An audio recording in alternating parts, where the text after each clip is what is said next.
Man, this is my first time doing this. I'm live up in here, man. This is crazy. Um,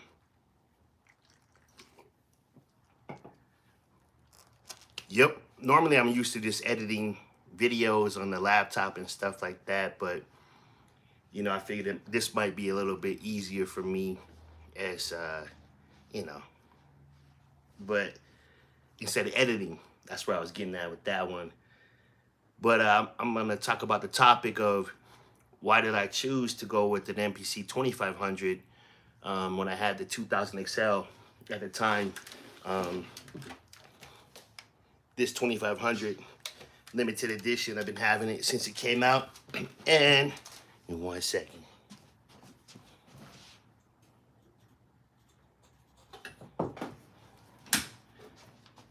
My 2000 XL, you know, got the little MCD display in it.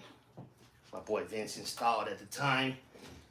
You know, believe it or not, that wasn't my first beat machine. My first beat machine was a ASRX, the black one. I couldn't get that thing. I was just getting into beat making at the time, but that's a different story. But when I got the 2000 XL, man, that was a game changer. I remember listening to Last Call, Kanye West College Dropout, and man, when I heard that joint, I used to listen to that over and over and over and over. You know, talking about when he set up the equipment, and I said, oh, what equipment he had, and then come to find out it was a 2000, or some later footage you see Kanye using the 2000 XL, to sequence with. But yeah, the reason why I chose the 2500 over, or at the time when I had the 2000 XL, was because I remember, Boom, once he got that 1000, when we went to Guitar Center, and him and I were, trading ideas. I was showing him how to work the MPC, and at the time we also got the DVD, but I was using a 2000 XL for a while. He was on Reason, and we ended up, once we got that 1000, and I used to go over to his crib after I got off work. I'm like, man, I started noticing subtle differences. One was the JJOS. That was a game changer. Like, that one blew my mind. Once that JJOS, I used to stay over and just watch over his shoulder, watch him making beats with it. I'm like, man, I started noticing. I was like, hey, how are you muting out, bank A and B when you're flipping back and forth, and how are you muting out those pads? And they automatically, was muting out. That was dope. What you think about A-Rap music? Play the MP. Oh, man, I couldn't do it. That's so dope. What A-Rap does is dope. Any finger drummer is dope. That's, yeah. When that came out, I was like, whoa. Using the MPC, it is an instrument in its own right. You can create music off of it. You have to learn, how to get the timing right. So, in my opinion, it is an instrument. But A-Rap's dope for sure. But yeah, oh yeah. So basically, the pad mutes, because I remember I was getting so quick going into the pad mute on the 2000 XL, and I was doing, one pad you can mute out 2 pads. So I had to like memorize what I was gonna play depending on the chops, and I was like, man, that's dope. So he didn't really have to. You don't have to go in there and do the mute group or the choke group. That was dope. The other thing that I noticed was the amount of programs. Although I don't use that many programs anymore, I probably only use 4. So the 2000 XL hit that nail on the head. But at that time, I was like, okay, well, you can do as many programs will fit in the memory. That was dope to me. The MIDI outs, it had 4 MIDI outs, whereas the 2000 XL, it had only 2. At that time, I picked up a Proteus rack. I had the Motif rack and the Phantom rack. So I was used to doing 2 MIDI outs, but once you could do the 4, I was like, oh, that's like a 3000, although I never used a 3000. I've seen them, seen him in person. That's the dream machine for me, for sure, is the 3000 or the new Rossum. SP1200. But yeah, the MIDI outs, that was dope. So I started getting more MIDI. I had the core TR rack, I have the motif rack, you know, and I was like, oh, I can do all these racks and have, you know, 4 MIDI outs with 16, you know, MIDI to use per out. That was dope. Um, what else was dope about the 2100? I noticed. Oh, the it had 128. Mine was the limited edition, so it came with the 80 gig hard drive. It came with the 128 megabytes of RAM, or yeah, 128 megabytes, and you can sample up to 11 minutes of stereo time. That was really dope. I know on the 2000 XL you could do 189 seconds, which is more than enough. But for me, I was like, okay, I started sampling, you know, whole songs into the MPC and just having sample sessions and sample folders. I still do, you know, per month or per year, and I go through them, you know, when I'm going through the vinyl and I can't find nothing, you know, after a few hours of listening or a couple hours when I'm cooking. But yeah, that was dope. I also liked the screen of the 2500. Man, you know, I was like, okay, it's a little bit bigger. You know, it could flip up just like the 2000 XL, a little bit more. You know, I like the what else was in the 2500 gonna say, man? You know, I rarely used the CD-ROM. That was cool. I think I only burned like 20 beats for an artist one time straight off the MPC that I had. You know, I played them all the beats, had a headphone splitter, and it just burned it. You know, burned them a whole CD. That was cool. The compact flash card, I've been having that on my 2000 XL ever since. You know, I had the MCD display, and then I used to, you know, drag and drop my beats if the compact flash got too full onto a different hard drive and then clear up that space. What else did I like about the 2500, to tell you the truth? The Q links was cool. I think it's the perfect amount of Q links, 4. I'm not dissing any other MPC that has, you know, I don't know how many Q links that they have, but you know, I rarely use the Q links, to tell you the truth, although I maybe should. Oh yeah, Terrell Jones. Yeah, man, the input through button, that right there, man, that input through button. So that, you know, I just did a video on it, I think last week or something like that. The input through button is a game changer. You could, you know, I plug in live bass players playing in the back on the sequence. You know, just the whole memory. It was, to me, it was like the ultimate studio. And you know, it's almost like the same size, but you know, I travel with the 2500. You know, it's a little bit heavier than the 2000 XL, but I travel with it. You know, this right here, it's a little cheat code right here, but this Yamaha AW16G. This was the first piece I ever had in, you know, my studio before I even had equipment. You know what I'm saying? But this right here, you could, you know, it has 2 pockets. I put my cables in this one, and I put, you know, like compact flash cards. The back is dope. I put about 5 vinyl in the back of here. But when you open it, check this out. Look, it's got a foam pad, you know, and I also have a little resting pad right there. But it fits both of my 2500 and my 2000 XL, and I just travel with this. It's like a laptop bag.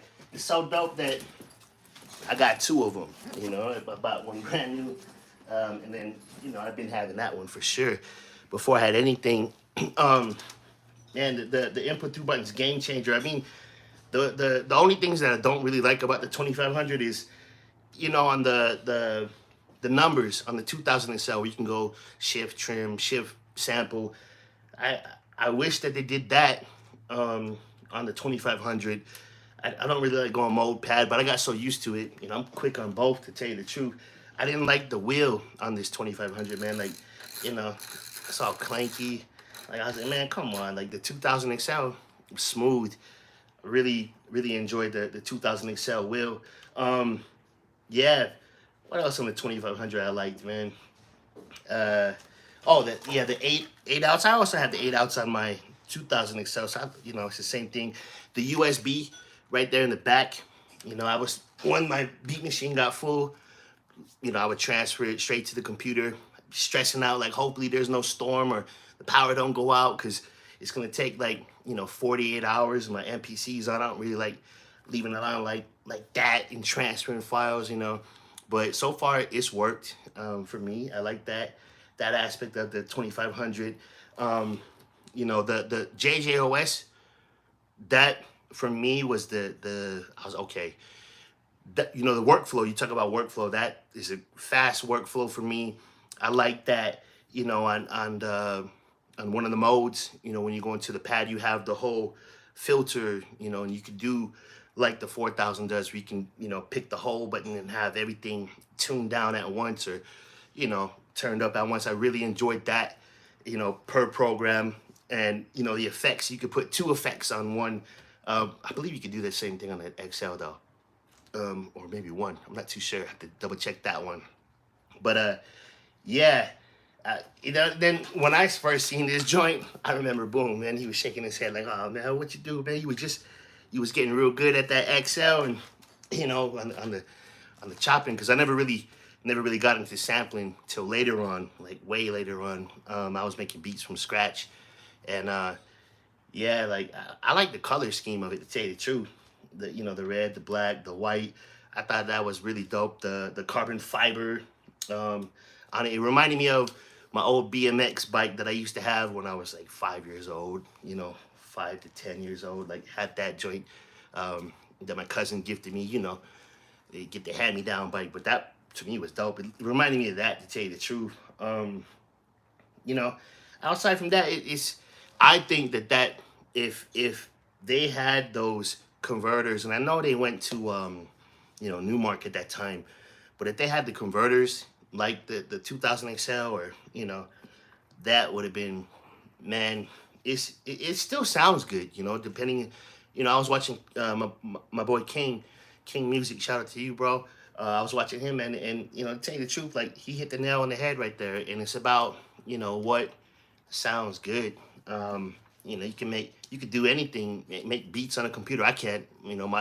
My beats on a computer sound computerized. I can't get my fat track bounce. On that joint. What you say? You sample now from Splice? No, I've never used Splice, to tell you the truth. I'm still vinyl. I go with vinyl. Yeah, I have never really used Splice. Is it dope though? I see the commercials on the YouTube popping up. Shout out to Splice.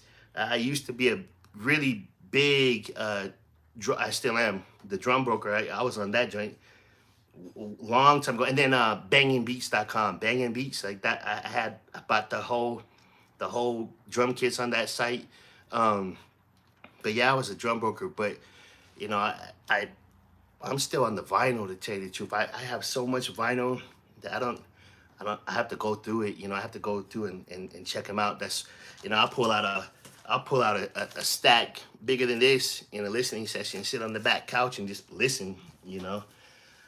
But yeah, this 2500, outside from the memory, the 80 gigs, the speed, the workflow, the JJOS.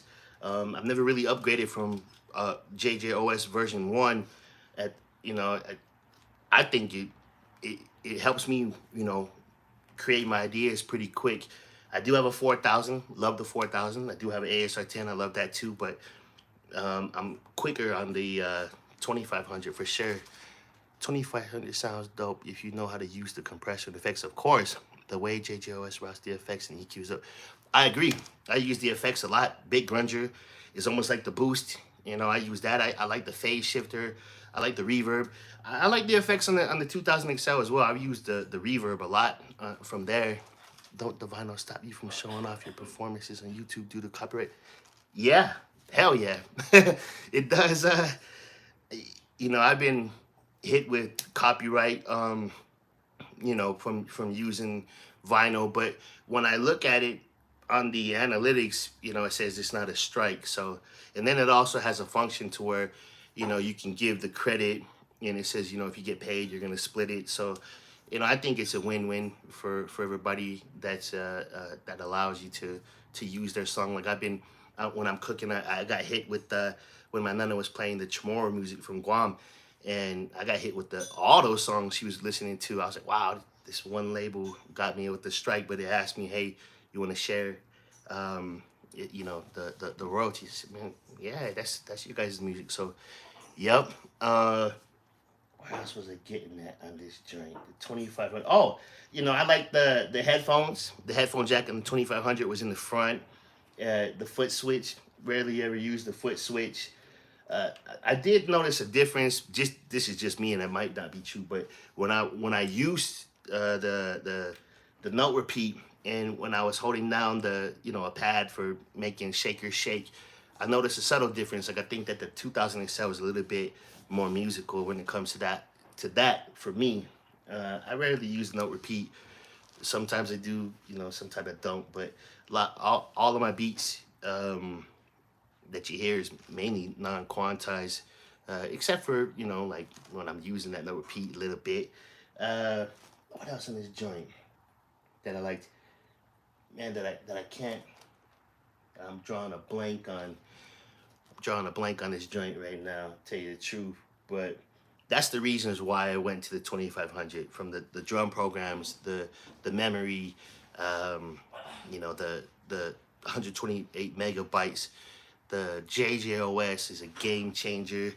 I love JJOS. I can see where it came from on the 4000. You know what I mean? Like, or I don't know if you worked on the 4000 or whatever, but I can see like, when you're in the program mode and you have all the the mute groups. Do you have a modern MPC? Yeah, I do. I actually have an MPC live that I teach music production with to junior high and high school. Uh, I use a live because, when I was teaching up to 2500s, I used to have four stations back in 2011. I had four setups. I had four MPC 2500s. I had, monitors, Pro Tools, everything in this high school that I was teaching at. That was such a blessing teaching there with 18 students. That was a lot of students, but yeah, the I noticed after teaching that, and as time went on, like kids, they see it, they want to say, they get into the beat production, which is cool, but after a while, they kind of just was on their phone. So I was like, man, once the MPC Touch came out, I was like, that's dope. But I waited for the live to come out and picked up one of those to teach off of. Now I teach off of. I have two MPC lives that I teach off of, some studio monitors, portable turntables, and it's funny because the kids they all want to go digging, so they normally have what they want to sample off of either their Spotify or their YouTube, and we just plug the cell phone cable in to the quarter-inch and sample right off of that. But yeah, that's the newer MPCs I use is the live. Haven't updated to version 3.0. I like I don't know, when I master it or if I practice with it, I kind of a little stickler for not switching, to tell you the truth, over to that. And then I don't know. But the live is dope though. It's way quick for sure. I like that you can do the auto chop with the pads. Um, you know, chop like that and then go and truncate your starting endpoints later on. To get them tight. So yeah, the MPC live. I have an MPC studio too as well. I think I want to use that joint like maybe like 10 times. I got a few placements, with that one. I got a few commercial placements for this Pepsi brand called Kavita, and I, was getting an oil change at the time, and just ended up bringing that, making beats, and because they make you wait forever for the oil change at the Tires Plus or wherever. But yeah, I used the MPC Studio, the black version, but that's in the box, man. I think I might give that as a Christmas gift to my cousin or something. So will admit Live 2 is better than the 2500. Oh, I don't have the Live 2. I have the live version 1. I would say, yeah, it's they're both dope in their own right, to tell you the truth. I like the auto chop is really dope on that one. The pads feel nice for sure. Uh, you know. I is it better than the 20? I don't think I would say it's better. I think they both have their own unique qualities. But I'm still with the, I guess, the 2500 or the XL or the 4000. Kind of went backwards where everybody's going, forwards with the new technology, which is, you know, that I like going for the old vintage ones. Like I got this 4000 from Bruce Forat, and I got my N-Sonic ASR10 from D-Sonic. So kind of like going with that, and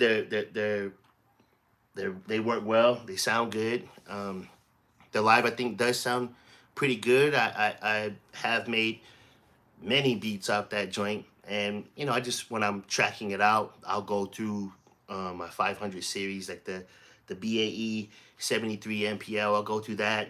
I have now an API. Like I like to get the beat sounding right. I just check it out, and I remember I was in the studio, and the producer was like, "Hey man, you're in a 2500, like." And I'm like, "Yeah," but he was like, "Man, the way you making it sounds like how my ASR10 sounds." And it's all about like what you put into it. You know, um, Same goes for the live, like in anything, like what you put into it. Uh, you know, I think that's the most important for sure. Um, yeah, and I like tracking it through those converters if I'm not using, and that's how I do it now. I check it all through the converters. Less work in the DAW. You're doing way less when it comes to making it sound um, full. You know, I do stack a lot in the 2500. I have stacked in the 2000 XL. I don't know how many. You can only do. I think you can do three. Yep, three on those ones on making your drums. Knock and stuff like that. Um, yeah, let me see. Ableton capture will change your life. I might have to check that out. I'm even thinking about getting the MPC stems. And I have Reason on my computer. That's where when I was using the 2500, I'd play Reason into the back of it on a live track. And I think what else do I have? I have just Reason. I use Pro Tools. I've always used Pro Tools to tell you the truth. Um, yeah, Ableton capture. I'm about to check it out, man. See how that one works. I might go on YouTube and see how that works. I was looking at the Serato sample too, but Ableton capture. I'm gonna have to take a screenshot of that joint. Or actually, I'll just go back and write that joint down. But yeah, that's why I went with the 2500. And then on top of that, it's limited edition. My Grail MPC is the 3000 limited edition, but you know, uh, those things are going for like 7, 8 grand. But and that's it's worth it. You know what I'm saying? Like it's definitely worth it. But like I like the limited edition. I might just bite the bullet and get the regular, cream color, the classic 3000 color. I have my eye on one right now.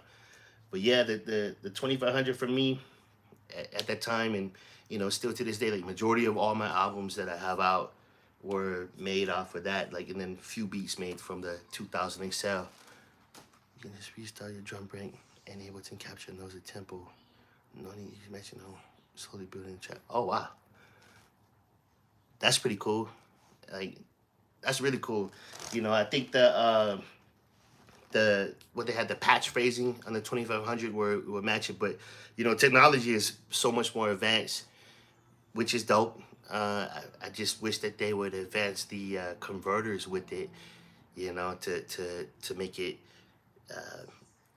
have that warmth to it, because there's just something about it, man. Like even the 2000 XL, or that's why I did the ASR10 versus the 2500, the 4000, the 2000 XL, and did those videos. Like I have one coming out soon about the ASR10 versus the live, and then see how that sounds, and I just want to hear how it sounds, and tell you the truth. How does it compare? Everything's it was sampled in, the same sample, and how does it compare to the sound? Like that's the most important, for the consumer. It doesn't really matter what you use, but for us producers and beat makers alike, like yeah, I think it everybody is entitled to their own opinion, and you know, using what works. Like I was even thinking about going and getting a what is it, the SP 606. I was thinking about getting one of those joints and trying to see how you sequence it, because that's even smaller. You know, like I like to travel a lot, so I'm always looking for the one to put in my bag and go. You know, uh, bring it with me, and then when inspiration hits, or you know, bring my portable turntable, go to the record store where I'm at. You know, come back, make a beat.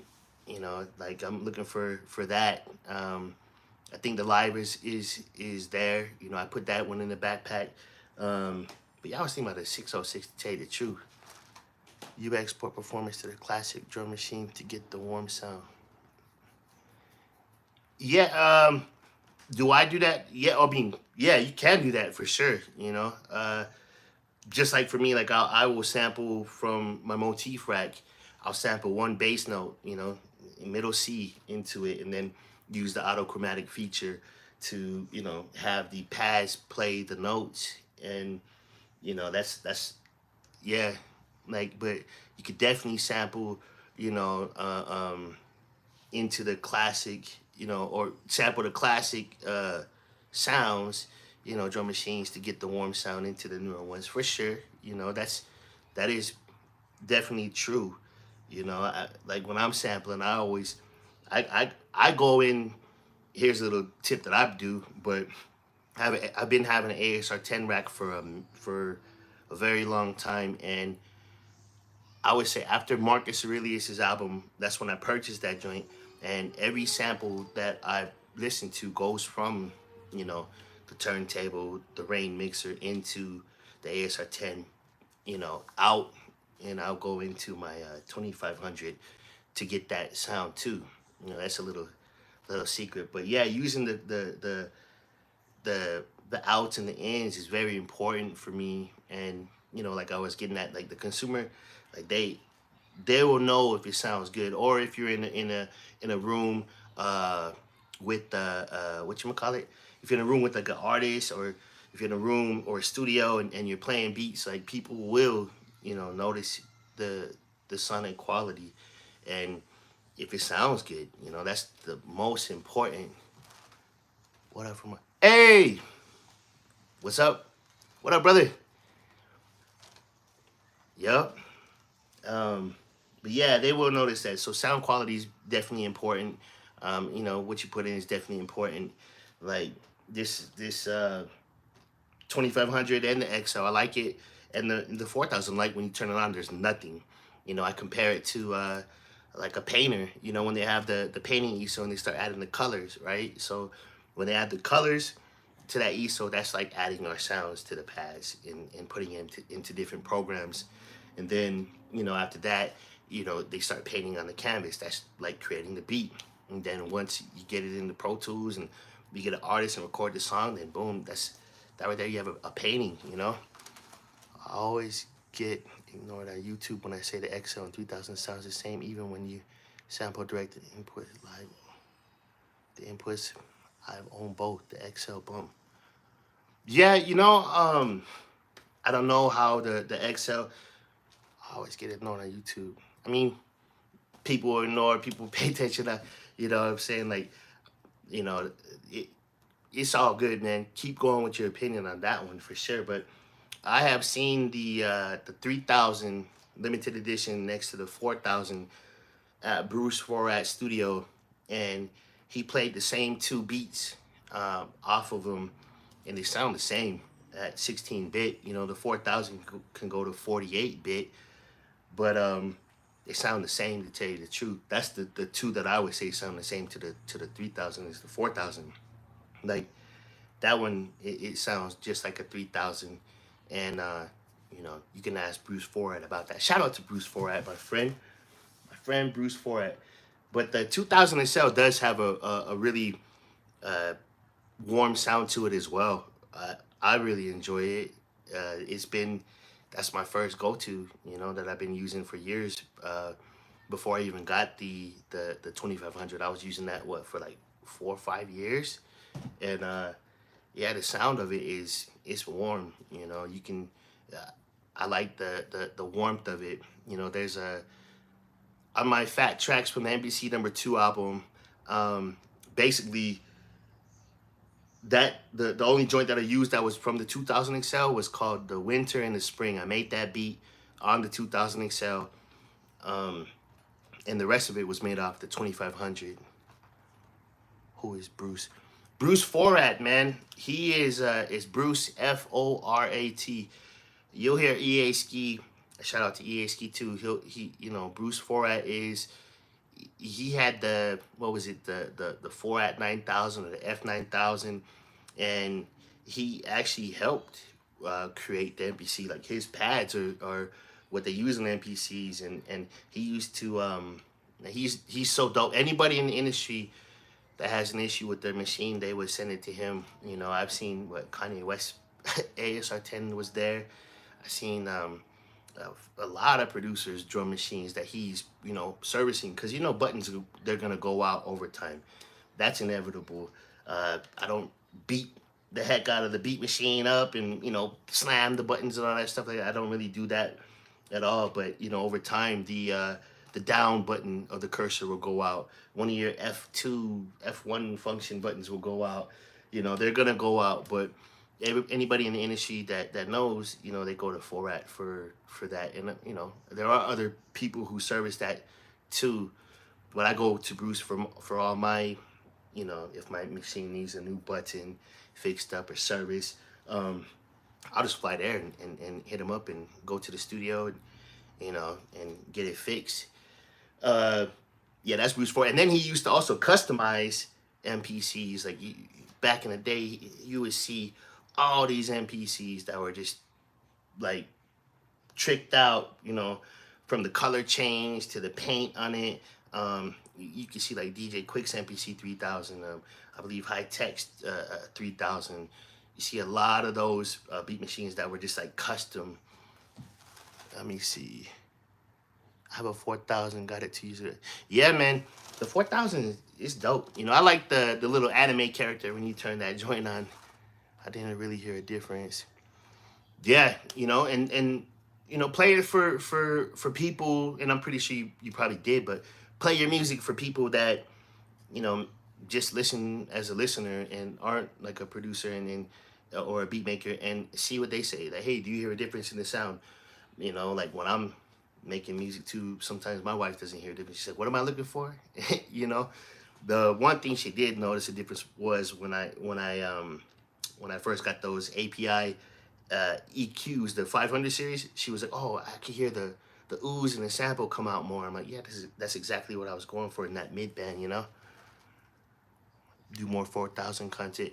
Yeah, for sure. I have so much more content to put up, from doing the Digging with Strangers series, editing, just trying to keep it busy. I will do some more 4000 content, like this 4000, I think I got it, what was it? Like right before COVID happened, or a few months before, or I forget when I got it, but yeah, maybe a year before the COVID happened. But it was still fairly new to me. I had to get a crash course from Forat to show me. Okay, I was asking them questions like, hey, how do I get here? How do I get here? I do this on the XL and the 2500. How do I do that? And I'm not a newbie at it, but I'm fairly new with it. Like the newest album that I've solely produced with the 4000 and the ASR10 was the Earthseed album that me and Seven did. Like I sequenced, did all the drums on the 4000, and then I did all the sample chopping on the ASR10, and then I tracked it from there into the BAE and the Pro Tools.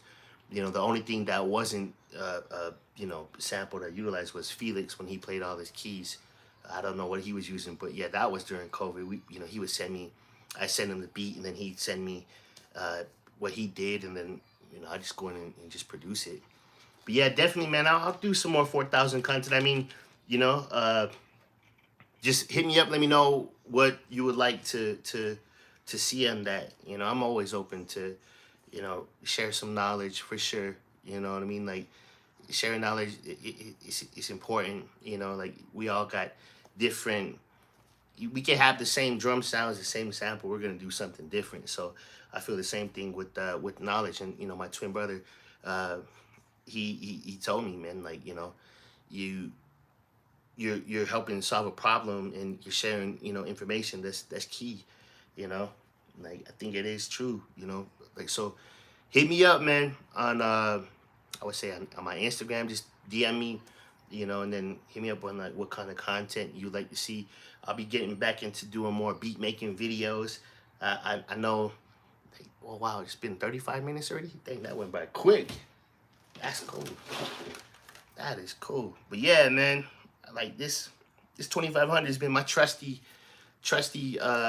joint for many years. Pretty much all my albums that you hear have been made on this joint. The 2500. Uh, you know, and then outside from like, yeah, I would say like me and Boone, when we released that album, some of it was from the 2000 XL, that we made those beats on or collaborated on, like, you know, and he made it on the 1000, and I would collaborate, you know, because we used to, you know, share an apartment, you know, 2 bedroom, 2 bathroom apartment, and he, you know, he'd be have his studio, I'd have my studio, and we'd have 2 different sessions going on at the time. And yeah, I would use the 2007. Like, hey man, Boone, hey, can you come and you know, help me with this bass line? You know, you come in like kind of like, oh man, like irritated, like you know, like, man, let me see. Or sometimes you would come through and be like, oh man, what is that? I'm like, man, it's something I'm working on right now. He's like, hey, let me try something on that. So for majority of the time that was that. But sometimes, hey man, help me with this bass line. Like, hey, what do you think about this chop? You come in like, all right, you know, like that sounds dope. You know what I'm saying? But yeah, definitely gonna release more content. Dusty Fingers, what's up, man? How are you? That's a dope name, Dusty Fingers, man. You should put that on a shirt. You know, I catch it. I catch it. You know, digging with the Dusty Fingers for sure. Like, gotta get the fingers dusty, man. That's man. That's one thing for sure. I love going to record stores. Yeah, it is. Yup, for sure, man. Like record stores, Dusty Fingers, for sure. That's a dope name. That is a dope production name, man. But yeah, that's my little bit of a rant. I guess the other thing I would say is, you know, I I had to get used to from the 2000 XL, everything being on the left, and you know, going over to the right on the 2500 when it came to the numbering system. Because you know, when I'm truncating samples, I like to use the numbers instead of the wheel. Yeah, you know, use the numbers, hit the enter button real quick, you know, and get there or get to a track real quick, hitting the numbers. Um, but yeah, the overall, that's my overall gist of why I got the 2500. You know what I'm saying? Like, it's, I hope y'all enjoyed that live, man. You know, for all the people that are in this live, you know, thank you for coming in, and you know, thank you for saying what's up. Thank you for hearing my spiel on it, and be on the lookout for more videos, man. If you're not subscribed to me, make sure you do. Graybeard, hey Graybeard, what's up, man? Hey man, hey bro, I heard some fire from you, man. Like some fire. Uh, yeah, like what you and Just are doing. Yeah, man, that is fire, bro.